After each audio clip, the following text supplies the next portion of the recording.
Halo, rekan-rekan semua, selamat berjumpa lagi dengan saya, Anggono Raras.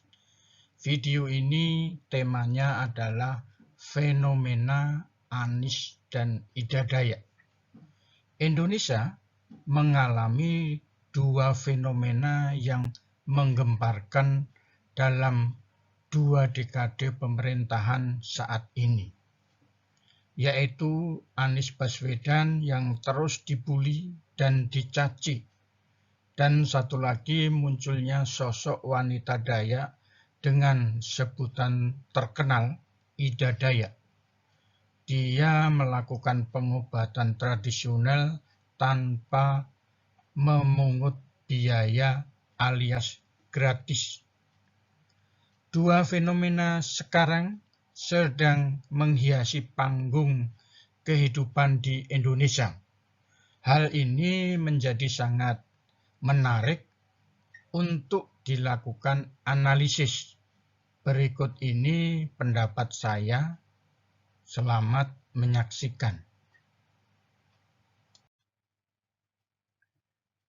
Anies adalah sosok yang pada periode pertama pemerintahan Jokowi ikut bergabung menangani kemenangannya, sehingga dia dihadiahi jabatan Menteri Pendidikan dan Kebudayaan.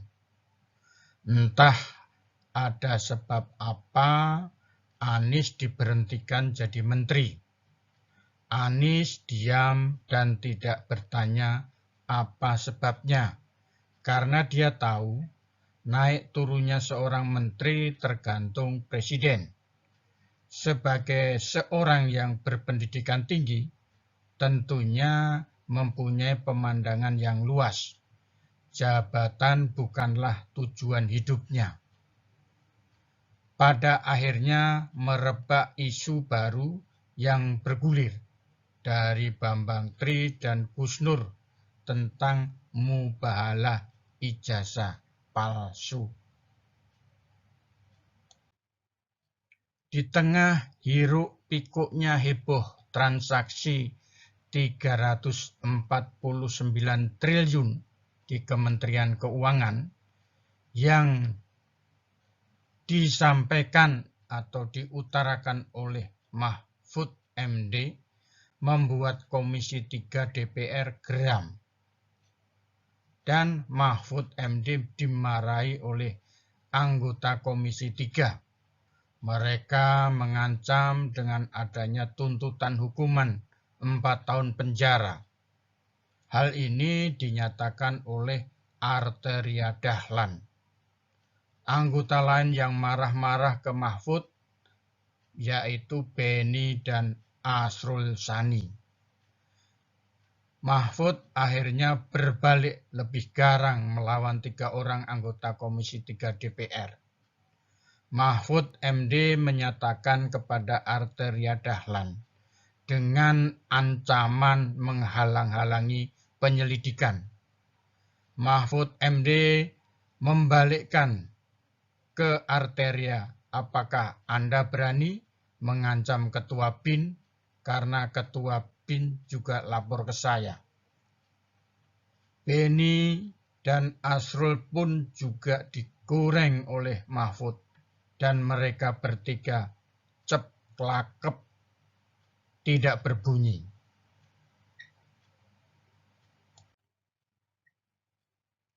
Mahfud minta ke Bambang Pacul agar RUU pembuktian terbalik segera diselesaikan.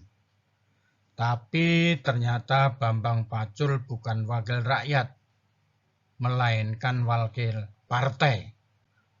Takut dengan ketua umum partainya. Jadi borok mereka telah terbuka. Mereka bukan wakil rakyat. Pantes saja, apa saja usulan RUU dari pemerintah selalu dengan cepat ditanggapi dan diselesaikan. DPR ini penghasilannya sudah gede, tapi manfaat bagi rakyat sangat kecil. Muncullah fenomena baru, Ida Dayak, memberikan pengobatan tradisional secara gratis. Dia hanya jualan minyak urut berwarna merah dengan harga yang sangat terjangkau. Ribuan orang sakit dari rakyat jelata yang sangat miskin telah disembuhkan dengan waktu yang tidak lama. Bagi orang yang mempunyai uang banyak, selebritis dan pejabat dapat memanggil dia untuk pengobatan yang dideritanya. Ida Daya orangnya sangat rendah hati, berusaha menolak setiap pemberian uang dari semua pasiennya. Sungguh mulia, benar hati dan tindakannya. Dua fenomena Anis dan Ida Daya ini merupakan isyarat dari Tuhan bahwa dalam hidup lakukanlah hal-hal yang baik.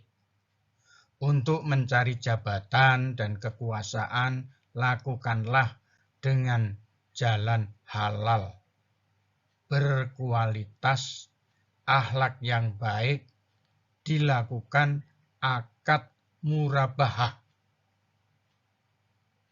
Uang itu penting, tapi bukan tujuan utama.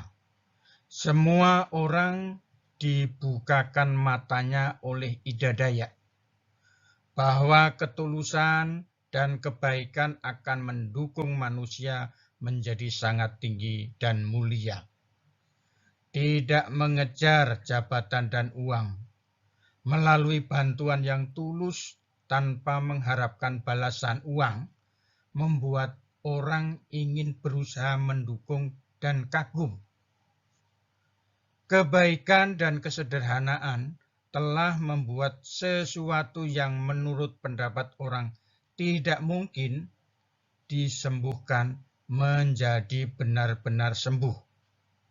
Mudah-mudahan penguasa di Indonesia dapat segera sadar, segera bertobat, kembalilah kepada kedaulatan. Itu ada di tangan rakyat. Perhatikan rakyat yang memilih Anda, bangunlah dari mimpi gelapmu.